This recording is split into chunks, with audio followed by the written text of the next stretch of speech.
Hello, it's Angel. I'm here with my grandmother Alice and my mom Debbie, and we are getting ready to go through the purse that my great-great-grandmother had when she passed away, and just kind of talk about her and tell some stories.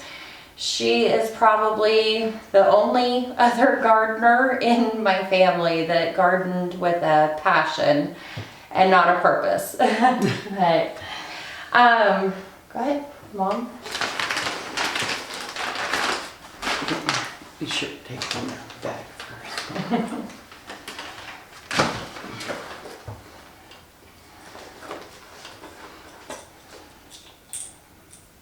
So is that a prescription bottle? Mm-hmm. I guess. Let's see what it was for. Take one tablet 30 minutes before meals and at bedtime as needed for dizziness. Huh. Did not know that. Okay, that. The summer before Maggie passed away, I gave this to her. I made it. And when Mother first shipped the purse to me, I opened that purse up and that was the first thing I saw, and I just bawled. It just, for her to have it that day, it's like I was there for her. Yeah. What else do we got here? This looks like a postal service thank you for using a code in your something and return address. So it looks like a little Receipt for mail. receipt for mail from the post office. Yeah. Keep this notice for ready reference. Okay. Okay, now this is part of the reason why I wanted to make a video about this purse in particular. There are little notes on pieces of paper throughout the purse. And this one says, Fennel, make tea, take off fat. So apparently fennel tea would help you lose weight. It says, parsley gets rid of fleas. So if you got a flea problem, Plant parsley. plant some parsley. And then it says, laurel is for skin trouble. So I'll just show right here, if I can, if it'll. There we go. In Maggie's hand. And that's her handwriting there on this little scrap piece of paper. Cool. And her phone number. And I think that's the only thing on here, right? Now, what year did Maggie pass away? 71? Probably. You know, I'm sorry, I don't remember. See, we was up in Utah. It was either 70 or 71. January. It was cold when she passed away. But I do believe it was 71. It could have been. Well, this receipt here says 71. It says 1/11/71. And she passed away on January 16th. Mm-hmm. I So think that was it's, just before. Oh my. and it was for, it was from a prescription center. So it was it for this? Probably. No, it was not for this. It was for a prescription though.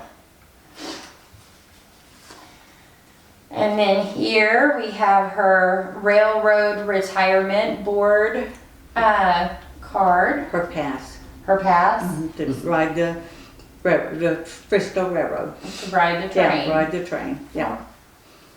And then here is a card from some flowers. And it says, with all our love, Helen and Clyde. And that was, Helen is my grandma's mother and Clyde is my grandma's father. Does it say what for? With birthday or? Mother's Day greetings. Mother's Day, all right. So she'd been carrying that around for a while. Yeah. Yeah, yeah. All right, that's everything in that pocket there. Put it all back in the right pockets.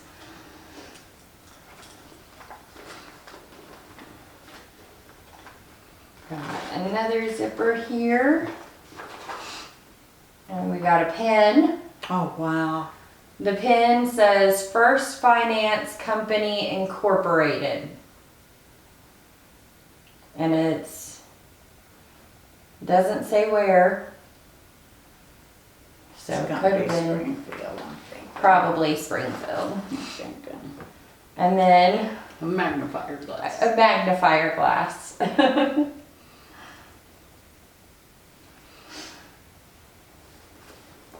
And I think that's all we got in this pocket.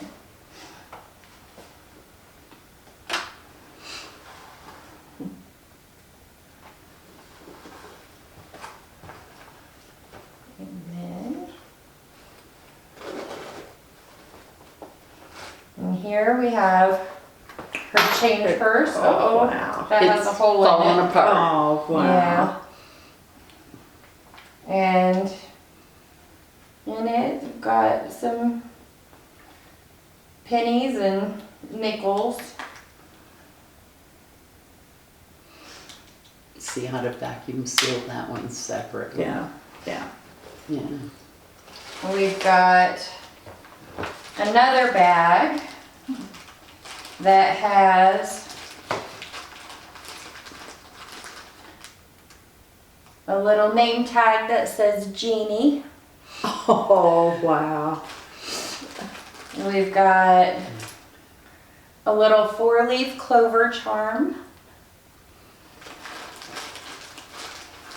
We have some, oh, what are these called? Buckeye. Buckeyes for luck. Buckeye, yeah. We have a little key. Oh, my. Wonder what that's to. A marble. Look at that. A cross. Looks like a key to a jewelry box. I bet it could be, yeah. I bet that's some kind of plant. I'm not sure I have no idea. what that is.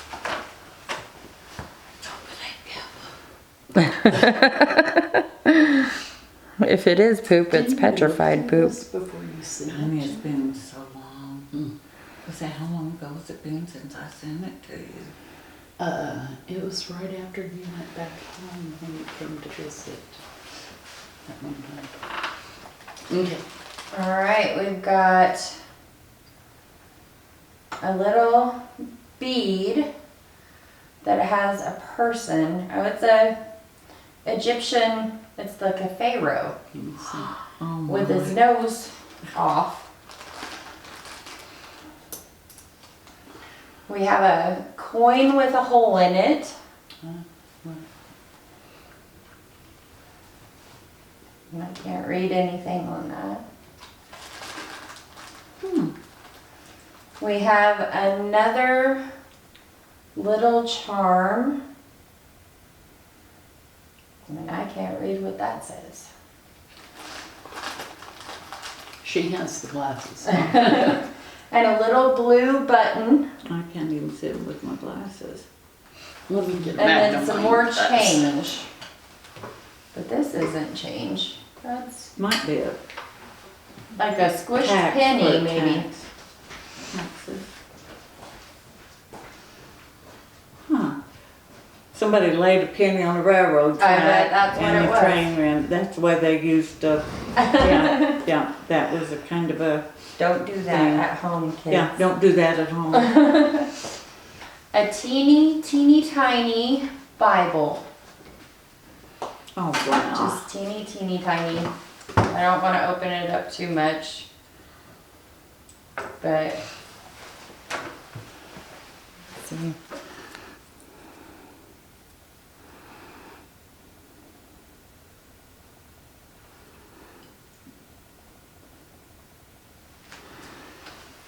Thou shalt not covet thy neighbor's goods. One of the 10 I commandments. bet she had a 10 commandment. Bracelet. Yeah. Yeah. Yeah. We've got a nail file, That's an emery board. an emery board from Springfield Central Labor Council. That could be worse than money. A little like lantern, like a genie lantern with smoke coming out of it, and it says yes.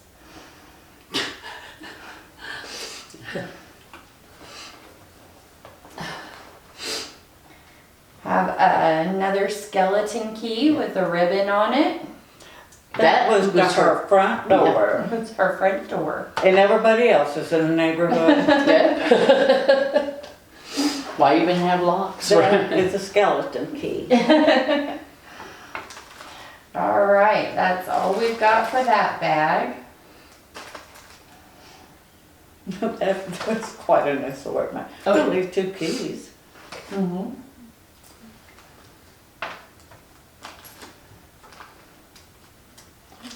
Now, by the way, that's my Ziploc bag. Oh, yeah. When I got it, The Ziploc bag is not from 1971. no. No, when I first got it and went through it, I wanted to keep the stuff all together, you know. And I need to do this with that purse, that little coin purse. Yeah. I didn't know it was getting that bad. Because it's been Ziploc, you know, when I suck all the air out, you know. It's been in one of those since right after you gave it to me. But I opened it 2 years ago when she came into town. Oh. You know, that's when I opened it. So she could see it. And I just haven't. Well, that's all that was in the purse. So, you guys, what are your favorite Maggie gardening stories? She just had a magnificent garden. Her property was, 150, 200 feet deep. And the backyard was separated from the main part of the garden with flowers. And the flowers, she had the hollyhocks because they were the tallest, and then they went down then to the ground cover type thing. And she kept her backyard part just spotless. And then the rest of it was a garden on one side of the path and the garden on the other side of the path. And one side was for corn and that type, and the other was the good vegetables. Now, you asked about the path. In the earlier years, the path led to the outhouse, which the outhouse was way back down on the very back side of the property. But as we've said before, Maggie had beautiful flowers. She talked to them. She knew when to plant them, how to plant them, when to cut them, the whole 9 yards. Now, you were telling me a story the other night about you went over to Maggie's house and you had what you thought was the flu. And you were sick. Yes. We had just come back from Wyoming, and I was in it was the summer of the 3rd grade, and I was so sick. And so Maggie went out and along the railroad track, everywhere, it grows wild in Missouri, is what they call mullein. Mullin's got a big long leaf, like a leafy lettuce type thing, but it's thicker and it's fuzzy. She made some tea with the mullein and had me to drink it, and I'm here to tell you even today, it was the foulest tasting stuff I ever put in my mouth. But in 30 minutes I was up playing. So it works if you want to get some mullein. And Mom, you were telling me a story about the plant by our back door. Oh, the anise? Mm-hmm. Oh. To Maggie, coffee could almost heal anything. Okay. That makes sense. And occasionally,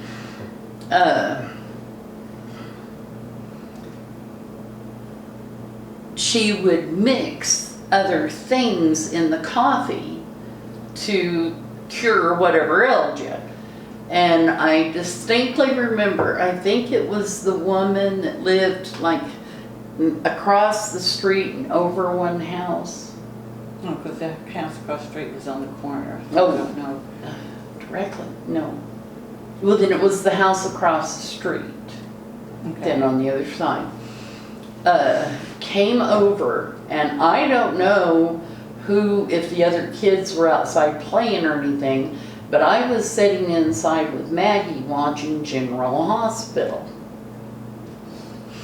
And this neighbor woman came over and told Maggie that her stomach was really upset and she didn't know what to do about it. So Maggie took her into the dining room and set her down at the table. And, I followed Maggie everywhere like a little puppy, And I've got to talk about Maggie's coffee pot, so remind me after this. Maggie went in and got her big coffee pot. She poured this woman a cup of coffee. And she went out and opened her back door. And right outside the back door, she had an anise plant. And anise grows in little stars, for people that don't know that. And she floated it in the coffee and took a spoon and just rubbed it back and forth to make sure that it just kind of circulated in the coffee. And then she pulled the star out. And I think she put it in the sink. It was either the sink or on the counter right next to the sink. And she put some honey in the coffee and stirred it up and took it in and made that woman drink that coffee. Within literally minutes, as in 5 at the most, she's sitting there talking to Maggie going, I'm feeling great. So. But that woman could grow anything. Anything. So what are you guys' favorite Maggie memories? Maggie. Just Maggie. Yeah. But one thing really that's outstanding about Maggie, which makes it so different from the way people live now. At that time, to be dressed up, you wore a hat, cute little hat, and she always had a cute little hat, gloves, her jewelry. She loved jewelry, and it wasn't gold or silver, it was just plain common jewelry, but she always looked spiffy. She looked nice. Okay. I guess I'm going to say my favorite memory with Maggie. I mean, I have all kinds of good memories of all of us cousins spending the night at Maggie's house upstairs, but my favorite Maggie memory went on for years. Okay, I mean, this was a repetitive thing. When you walked into Maggie's house, you would either go straight up into the second floor, the attic, or you kind of swerve to the left a little bit, And there was a sofa that ran along that wall where the stairs were. And behind that sofa, in the stairwell, was a curtain. There's a closet back down the stairs. There was a curtain hanging there. And I mean, some of my earliest memories that I can remember of me asking Maggie, what is behind that curtain? Because one time she caught me trying to get up on the sofa and peek back there, and she, it was like, get away from there, get away from there. So when I got a little bit older and I'd ask her, what's behind the curtain? Those are the family bones. The family bones are in there. I've got a closet there and it's full with family bones. And if you peek in at them, you'll be cursed by the family bones. And it wasn't until after Maggie died that I found out that's where she kept her vacuum cleaner. Yeah. So what would you say made Maggie so special that here, decades after she's gone, the whole family just loves to talk about Maggie? She enjoyed life. One time we were out for a Sunday drive. Her and Grandpa never owned a car. And so she liked to go for drives. And it was in the fall, probably about this time of the year. And we were out in the north part of town, and it's hilly out there, and there's neat little streams, and in the spring there's watercress. She did like to go out and pick watercress.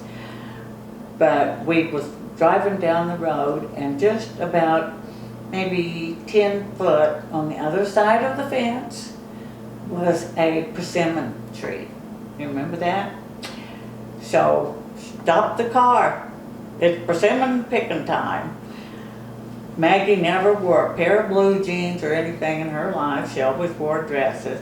So she grabs back behind, picks up the back side of her dress, has the front side, and she ties it kind of in a knot, climbs over the fence, runs over there, picks her some persimmons, comes back, throws them over the fence to us, climbs back over the fence, get the car, and off we go. Do you remember that? No, I don't. Yeah, okay. Yeah. She loved life. She'd do anything. She would be the type of person that go get on a roller coaster. Yeah. Yeah. That's true. But she made you feel special. I don't ever remember her telling me that I love you, or just giving me hugs and hugs and hugs, but you knew that she loved you. Yes. Oh, yes. I love the fact, when thinking about Maggie, she could tell a story, because that's how she started teaching me. Because when we'd have all the cousins over there, because it was very rare that I was allowed to be over there by myself. I think that I can remember only one time that happened. But all the kids, the cousins, would play, but none of them would play with me. I was kind of like the outsider of all the cousins. So I would stay around Maggie quite often.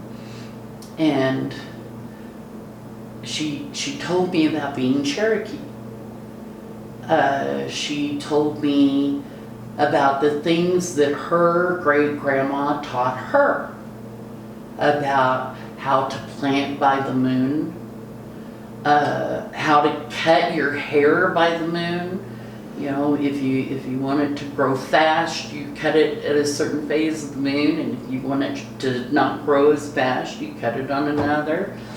You weaned your babies with moon. Yes, and she taught me how to determine if a pregnant woman was carrying a boy baby or a girl baby by tying a silver dime to a piece of thread and holding it over the belly. Do you think that's what that coin in there, with the hole in it? That could be. That could be. That could be. Well, no, she was very insistent that it had to be a silver dime. So if that's silver, we'd have to clean it up. Well, it's not a dime though. Yeah. No, it's not a dime. But, you know, I think she's talking about the silver, you know. Yeah. But it's like she would teach me, like telling me these stories. And, you know, it made me proud to have Cherokee blood, you know, because she says in the old days, they didn't have all of this stuff. You didn't go to a doctor and get a prescription for something to stop at the store and buy and take to get better. You know, she said, you know, you went to a medicine man and he would grind you up herbs and mix potions together, and that's what you would take to get better. You know, and I mean, I was getting an education like this at, you know, 6 years old. You think that the reason why Maggie was so well remembered is because of all of her joy for life and her love for her family? And her plants. And her plants. And her plants. Well, it's like Daddy was Grandma's first son-in-law. And even back in that era, you know, mother-in-laws were taboo. But my dad thought so much of Grandma. And she as well with him. And if she knew they were coming, Daddy was going to have a pie or a cobbler or something. So even with her son-in-law was a good relation. Do you remember all the family dinners at Maggie's house? Oh, yes, yeah. I think back, and you know, Grandma had a bunch of pictures of some of the dinners at Maggie's house, and everybody sitting around the table, almost, was smoking. And so there's this cloud of smoke in Maggie's dining room. But we, you know, we all fit, huh? I don't remember that part of it. Yeah.